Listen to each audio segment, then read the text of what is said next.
Today's Toy Spot, we're having a look at the Hasbro The Amazing Spider-Man movie series figures. We're looking today at Ultra Poseable Spider-Man.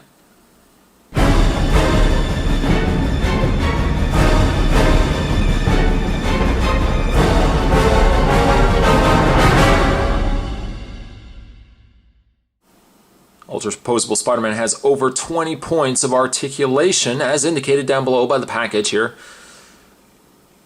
Took a while actually for Canada to get these in. On the top there's a picture of Spider-Man here. Once again, the movie series. On the back of the package, superposable. An endless arsenal of acrobatic moves makes Spider-Man truly amazing. The other figures you can get: Zip Rocket Spider-Man, Web Cannon Spider-Man, and of course the villain of the movie, Lizard. We have a Reptile Blast Lizard. Again, collect them all. Several different poses you can get your Spider-Man into. Spot maybe will try his best to get Spider-Man to some of those poses, and certainly many more. What I am going to do is take a bit of a break. I'm going to get this opened up, and when we come back, we're going to get a better look at the Amazing Spider-Man Ultra Poseable Spider-Man. There's more to come, my friends. Don't go anywhere. Stay tuned. For starters, what I really like about the Ultra Poseable Spider-Man is the actual sculpt on the figure. We zoom the camera in, and you can see all this really nice textured look to the actual fabric of his costume. He's got the webbing going on in the top torso area here in the red. Certainly that webbing carries into his head as well. I think they did really a fantastic job. One would almost say they did an amazing job. Well, let's see what Spot did there. Certainly he lives up to the name of being ultra poseable. He is a super poseable figure. One thing I don't really like about the figure is the choice of colors that they went with. I would say, even though it has a design of the movie, there's the back printing of the spider symbol, even though it does have aspects of the actual movie, I find the coloring that they went with is certainly that more of a comic design, whereas the blue and the red more so than the blue, I think would lend itself more so to a comic series of Spider-Man than that of the movie. I think the big one too is the fact that his eyes, the actual eyes of his mask, are a white, whereas in the movie it was more definitely of a yellowish gold. Why that was omitted from this figure, I really don't know. Another thing that's plagued most Spider-Man figures, especially like the Fiercest Foes way back when, was the fact that the necks of Spider-Man were always extremely long, that it just made the figure look awkward. I almost feel like the opposite can be said about Spider-Man here, in the fact that it seems like his neck is too short. It almost looks like his head is just so close to his body. It almost, even though it's correctly proportioned, it almost makes it look like his head is too small for his body. I like the design of the costume, and having seen the movie, I really liked how they pulled off the costume. Something I was a little iffy on initially, but I love like the gloves, for example, how it's paneled between, you got the blue in the fingers.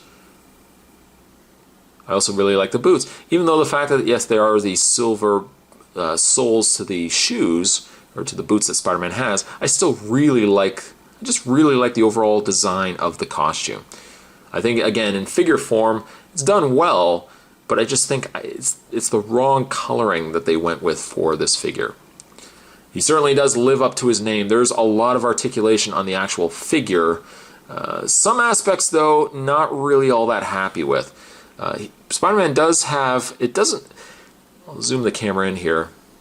Surprisingly enough, I thought was initially a ball joint. You can see that Spider-Man definitely is on a ball hinge joint. So the neck is independently moving, and then the head is actually sitting on top of that neck. He's got a pin and socket shoulder, you can see right there, which will allow the arms to rotate all the way around. Make sure you line them back up if you want to bend the arm back down. He has a rotation in that bicep, He has a double hinged elbow. He has a rotation and hinge in the hand. Then the upper torso, he has a rotation in the upper torso. Looks like it's also a bend, so it could be, as you can see right there. Can you see it? Right in there, there's a ball joint, allowing Spider-Man to get lots of movement there. And we zoom the camera back a little bit here. The problem I have really is the legs themselves.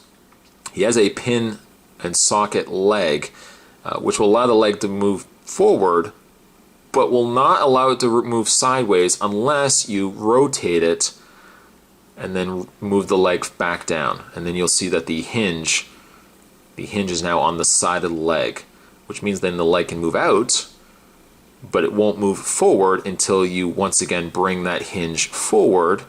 And you can see now the hinge is sitting in the front. You can now move the leg forward. So it's kind of, I think the Iron Man figures had this same problem, which is something I'm not really happy with.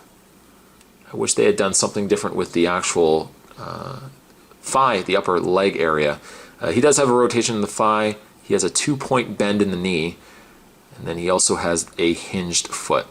So yes, you do get lots of articulation in Spider-Man, but I just wish they had done something different with the actual way they executed it in the legs.